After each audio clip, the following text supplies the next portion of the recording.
தீர்க்கதரிசி யார்? தன்னுடைய நாட்களில் தேவனால் முழுவதும் அங்கீகரிக்கப்பட்டு மனிதரால் முற்றிலும் அலட்சியம் பண்ணப்படுபவனே தீர்க்கதரிசி. தலைகீழானதை கால் கீழாக்க வந்தவன் தீர்க்கதரிசி. வழிவிலகிச் செல்பவரை வழிக்குக் கொண்டு வருவதே அவன் பணி. நீதி, நெறி என்று இன்று விலையாகுபவற்றை அவன் எதிர்ப்பதினால் அவன் சரக்கு விலை போவதில்லை.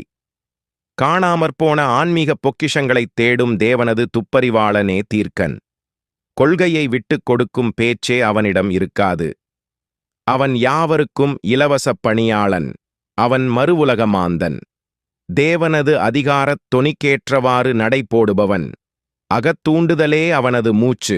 குருடரை வழிநடத்தும் தரிசனம் உள்ளவன். தேவனோடு உன்னதத்தில் சஞ்சரித்து, இதோ கர்த்தர் உரைக்கிறார் என்ற முழக்கத்தோடு பள்ளத்தாக்கில் இறங்குபவன். தனிச்சிறப்பு வாய்ந்த தனிமையில் வாழ்பவன். அவனது செய்தி நேரடிச் செய்தி.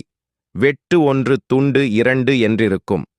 மனந்திரும்பு, தேவனோடு ஒப்புரவாகு, இல்லாவிடில் என்பதே அவனது எச்சரிக்கை. அவனது தீர்க்க தரிசனங்கள் ஆபத்தை தவிர்க்க வல்லவை. அவனது சத்தியம் சித்திரவரைச் செய்யும். அவனது கூக்குரல் வெத்து வேட்டல்ல. அவன் இன்றைய வில்லன், நாளைய கதாநாயகன். வாழும்போது உதைக்கப்படுகிறான், மரித்ததும் உயர்த்தப்படுகிறான். வாழும்போது பட்டப்பெயர்கள், மரித்ததுமோ பட்டங்கள். நம்மை கிறிஸ்துவிடம் வழிநடத்தும் ஆசான். அவனது வகுப்பில் தேறுபவரோ சொற்பம்.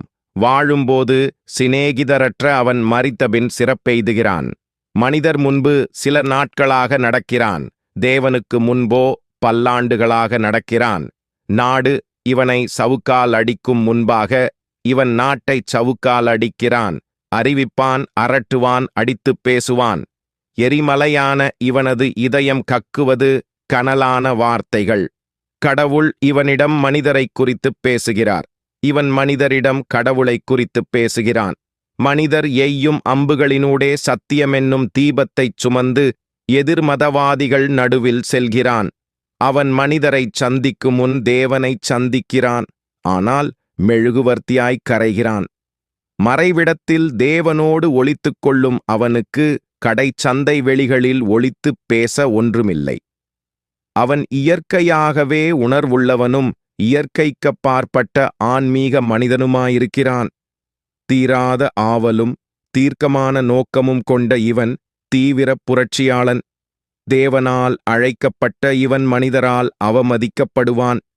நமக்கு நிர்வாகிகள் உண்டு, வரம்பெற்ற பிரசங்கிகள் உண்டு, தடுக்கி விழுந்த இடமெல்லாம் இயக்கங்களுண்டு.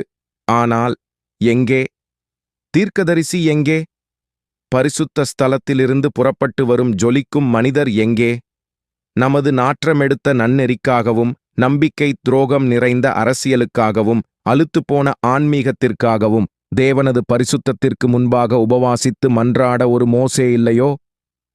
முகமற்ற அரசியல்வாதிகளும் குரலற்ற பிரசங்கிகளும் வாழும் இக்காலத்தில் கடவுளை நோக்கி ஒரு தீர்க்கனை அனுப்பச் சொல்லி அலறுவதை விட அத்தியாவசியத் தேவை நம் நாட்டிற்கு வேறில்லை. தேவனே, எங்களுக்கு இரங்கும், தீர்க்கதரிசிகளை அனுப்பும்.